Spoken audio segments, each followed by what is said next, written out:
Mas Bagus, ngapain di situ? Pakai jaketmu, nanti hipotermia. Bagus ya lampunya, seperti bintang di bawah. Aku cuma mau lihat ini sebentar lagi, Ji, sebelum pergi jauh. Mas Bagus ngomong apa sih? Ayo masuk.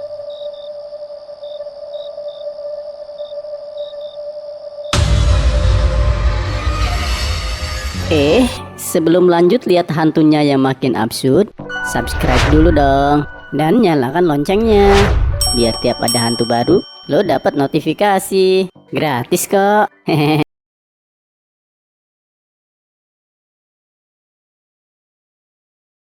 Ada sebuah pepatah pendaki yang bilang, jangan pernah meninggalkan kawanmu di gunung.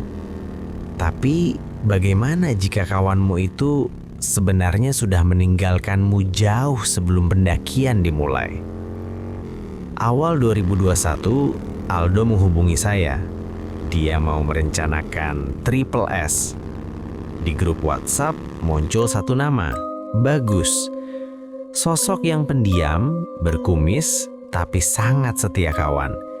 Kami sepakat lewat jalur Gajah Mungkur di Gunung Sumbing. Akhirnya sampai juga. Jalurnya sepi banget ya. Loh, Mas Oji, rombonganmu kok baru sampai? Iya Pak, macet di jalan. Kenapa? Itu temanmu yang satu, yang kumisan, sudah dari tadi pagi duduk di dalam. Dia bilang nunggu Mas Eko.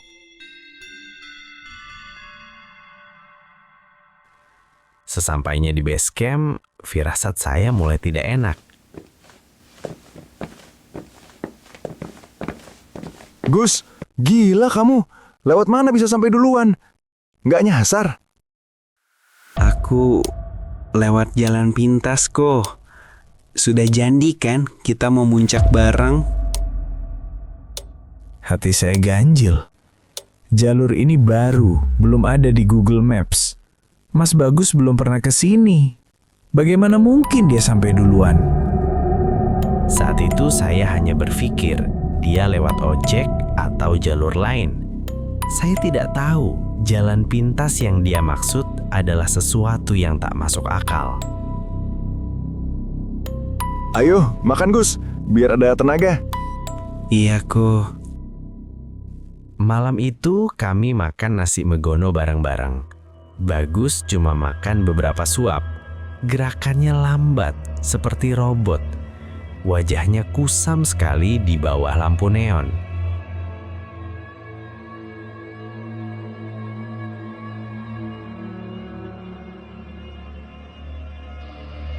الصلاة خير من النوم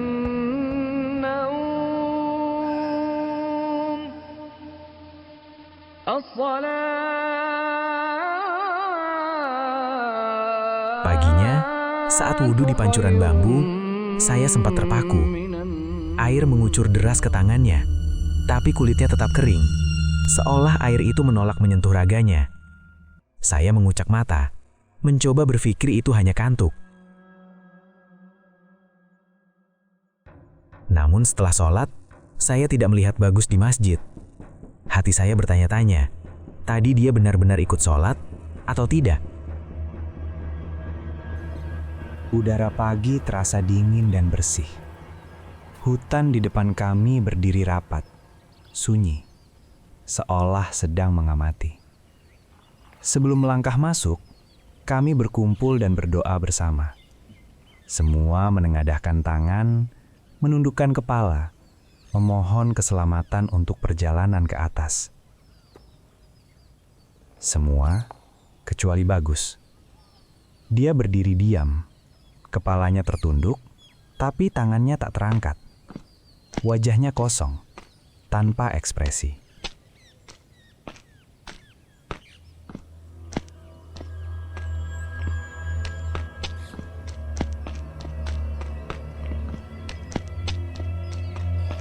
Selama pendakian, keanehan itu makin jadi.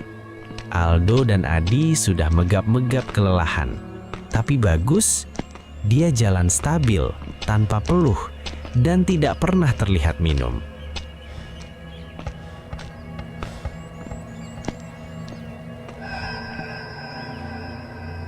Gila, Bagus kuat juga ya. Dari tadi nggak kelihatan capek. Perasaan dari tadi dia nggak minum ya.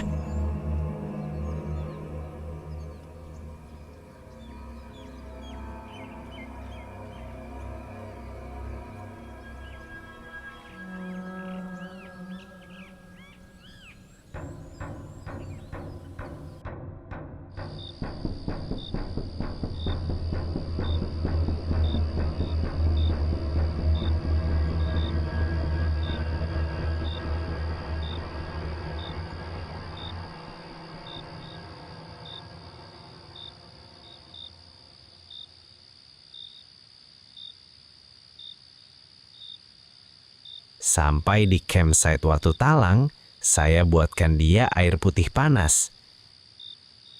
Dingin banget sumpah. Mas Bagus, mau kopi atau teh? Air putih panas saja, Ji. Air itu baru mendidih. Uapnya masih mengepul hebat. Tapi dia meminumnya sekali teguk seperti air es. Mas, itu air mendidih. Mulutmu bisa melepuh. Enggak, Ji. Dingin kok. Gelasnya saya pegang, hampir membakar jari saya karena panasnya. Tapi dia cuma bilang, "Enggak, Ji. Dingin kok."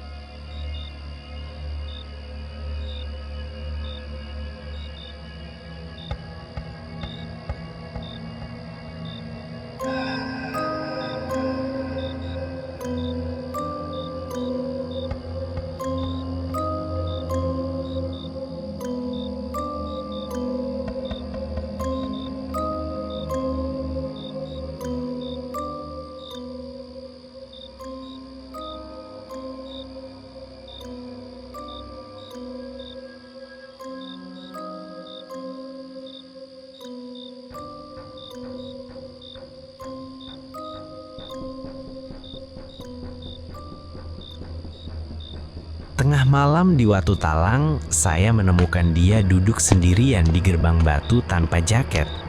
Dia menatap lampu kota di bawah sana. Mas Bagus, ngapain di situ? Pakai jaketmu, nanti hipotermia. Bagus ya lampunya. Seperti bintang di bawah. Aku cuma mau lihat ini sebentar lagi, Ji. Sebelum pergi jauh. Mas Bagus ngomong apa sih? Ayo masuk.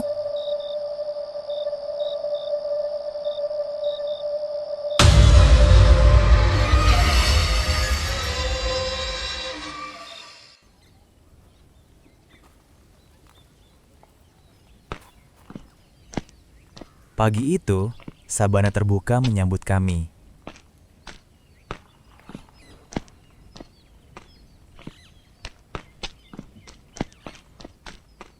Langit cerah, angin pelan, dan di tengah hamparan rumput itu berdiri satu pohon tua yang oleh pendaki disebut pohon kasih jomblo.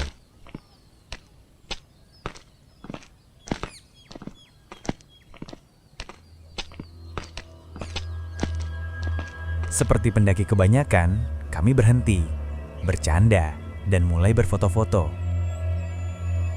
Aldo dan Adi tertawa, bergantian memegang kamera. Eko merangkul Bagus, sementara aku berdiri di samping mereka. Saat itu, semuanya terasa biasa saja. Kami berpose, tersenyum, mengabadikan momen sebelum puncak.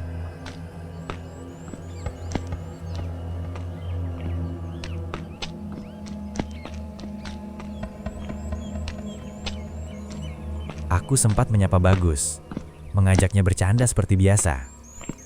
Tapi dia tidak menoleh.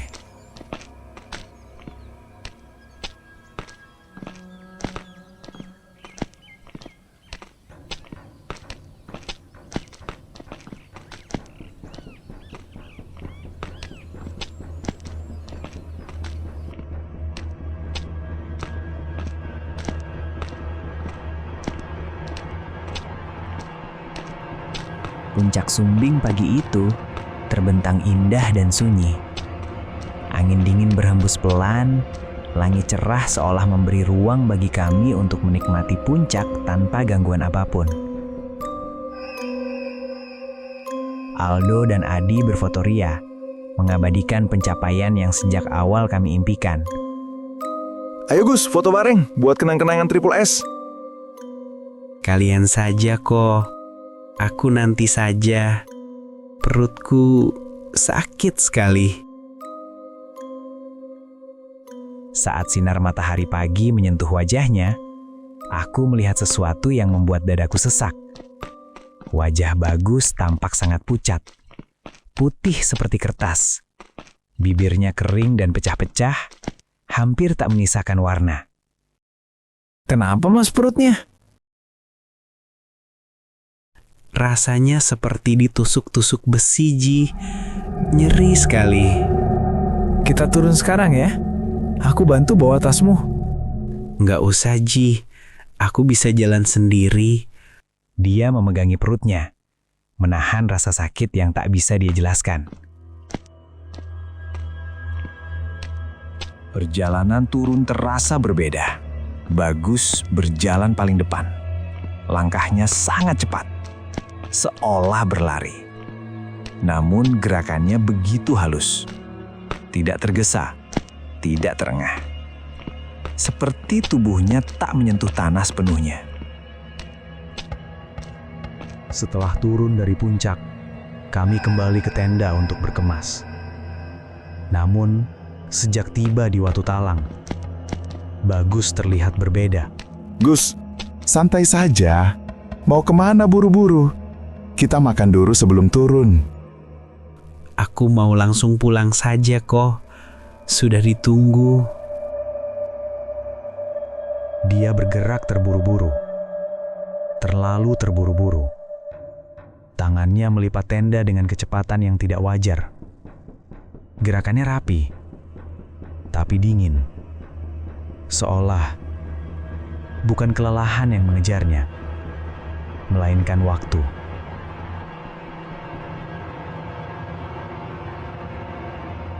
Pandanganku tertuju pada punggungnya. Bagus menggendong tas carrier. Tas yang sejak awal terasa berat saat kami naik. Namun, di pundaknya, tas itu terlihat begitu ringan. Seolah kosong. Seolah tidak membawa apa-apa. Dan entah kenapa, di saat itu juga, aku mulai merasa bahwa yang sedang berkemas di hadapanku bukan lagi seseorang yang bersiap pulang. Ji, makasih ya. Ini pendakian terakhirku sama kamu. Melainkan seseorang yang sedang berpamitan.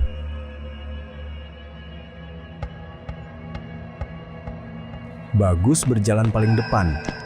Langkahnya cepat, terlalu cepat.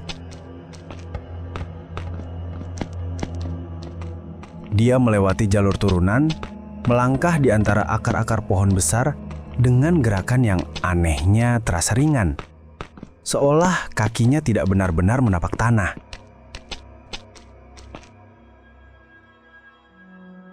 Aku berusaha mengejarnya. Napas mulai tersengal, sementara jarak di depan justru semakin menjauh. Mas, tunggu. Jangan sendirian. Aku duluan ya, Ji.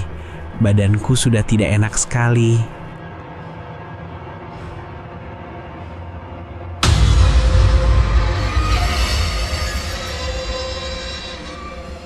Di bawah bayangan pepohonan yang rapat, wajahnya terlihat abu-abu. Bukan pucat, tapi seperti kehilangan warna kehidupan. Dengan suara pelan, dia berkata bahwa badannya sudah tidak enak. Lalu, tanpa menunggu jawabanku, dia berbalik dan berlari menuruni jalur itu. Aku terpaku di tempat. Karena saat itu aku sadar, langkah kakinya tidak menimbulkan satupun suara. Tidak ada gesekan tanah, tidak ada ranting patah. Hanya bayangan yang semakin menjauh dan keheningan hutan yang tiba-tiba terasa sangat berat.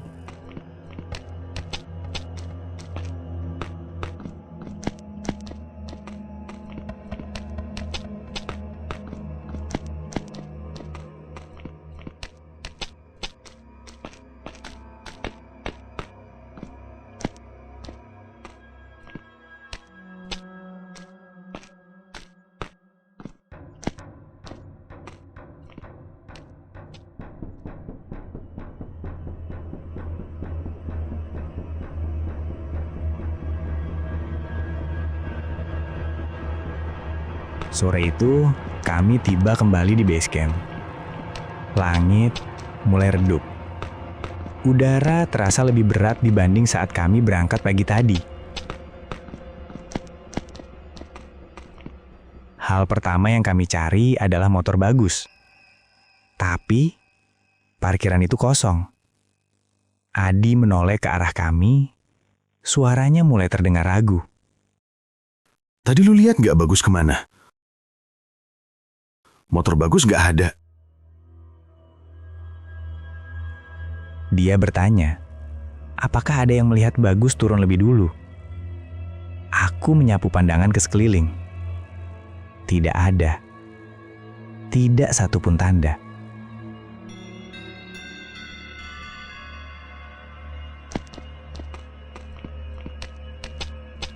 Pak, lihat teman saya yang tadi turun duluan, yang kumisan. Loh, dari tadi tidak ada pendaki yang turun lewat sini, Mas. Saya di sini terus dari siang. Perasaan tidak enak itu kembali menekan dada. Saat itu, suasana di sekitar kami terasa membeku.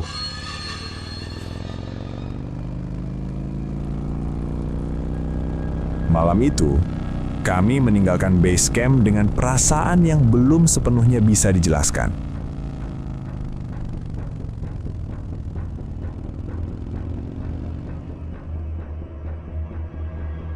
Di sebuah pertigaan, tanpa banyak bicara, kami berbelok ke arah yang tidak pernah kami rencanakan. Bukan karena peta, bukan karena petunjuk jalan, hanya perasaan. Sepanjang perjalanan, rasa kantuk datang sangat berat. Kepalaku terangguk-angguk, seperti ditarik masuk ke setengah sadar. Aku ingat betul, merasa motor ini belok ke kiri. Tapi saat aku benar-benar tersadar, kami sudah berada di depan alun-alun Purworejo. Hatiku langsung berdebar. Itu tidak masuk akal. Dari kaki Gunung Sumbing ke Purworejo secepat itu. Dan di saat itulah, aku mulai bertanya dalam hati, apakah sejak tadi kami benar-benar pulang sendiri atau sedang diantar oleh sesuatu yang ingin memastikan kami tiba di satu tempat tertentu.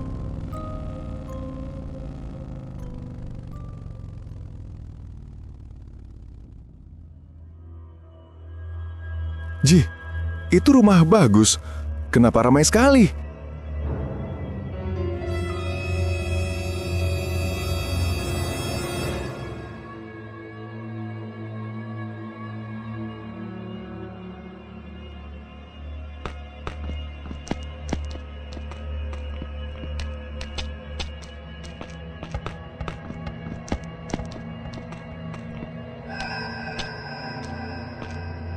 Mas Eko, Mas Bagus sudah pulang ke Rahmatullah, Mas. Jangan bercanda. Kami baru saja muncak bareng tadi pagi. Mas Bagus kecelakaan 2 hari lalu, Mas. Tepat sebelum berangkat. Dia ditabrak mobil. Perutnya hancur. Dia meninggal di tempat.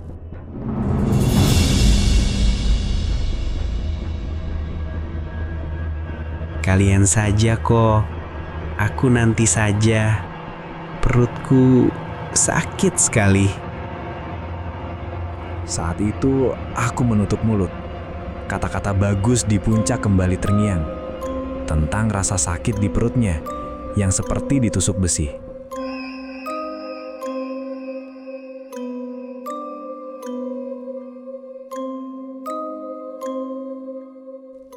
Beberapa minggu kemudian, aku kembali ke base camp.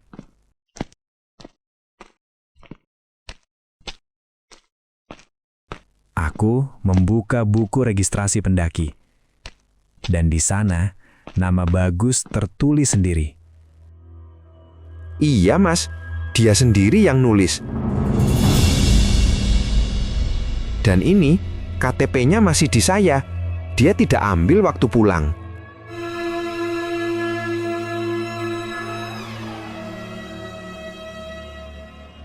Malam itu aku tertidur. Entah sejak kapan, udara di kamar terasa lebih sejuk dari biasanya. Dalam tidurku, dia datang. Wajahnya bersih, tenang. Tidak ada lagi lelah yang selama ini kulihat di gunung. Ji, terima kasih ya. Sampaikan ke Eko, jangan sedih terus. Janjiku sudah lunas. Aku sudah sampai puncak. Dia tersenyum, senyum yang membuat dadaku terasa sesak sekaligus lega.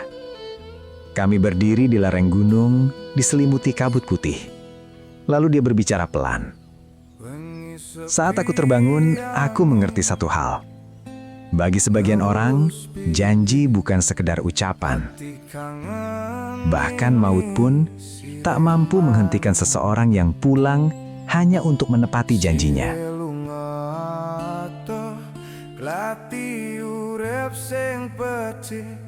Tapi asma sire tetepane ning ati iki.